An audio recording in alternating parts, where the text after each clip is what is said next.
ஒரு நாள்ல ஒரு புறா இருந்துச்சு. அந்த புறாக்கு 2 தலை. அந்த அந்த ஒரு புறா அந்த அந்த புறாங்களுக்கு ஒரு நாள் சாப்பாடு எதுவுமே இல்லை. அதுக்கப்புறம் ஒரு காகம் வந்துச்சு. அந்த காகம் நீ நாளைக்கு வா, உனக்கு ஒரு பழத்தை பறிச்சு தரேன்னுச்சு. நாளைக்கு வரப்ப பயங்கரமா மழை பெஞ்சுச்சு.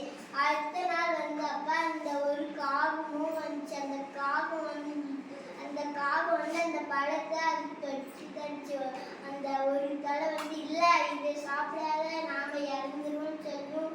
ஒரு தலை கேட்காம அதை சாப்பிட்டு 2 உயிரும் இறந்துச்சு. இதுக்குடைய கருத்து நாம யாரு தெரியாதவங்களுக்கு கொடுத்து சாப்பிட்டாலும் நாம சாப்பிடக்கூடாது. நன்றி.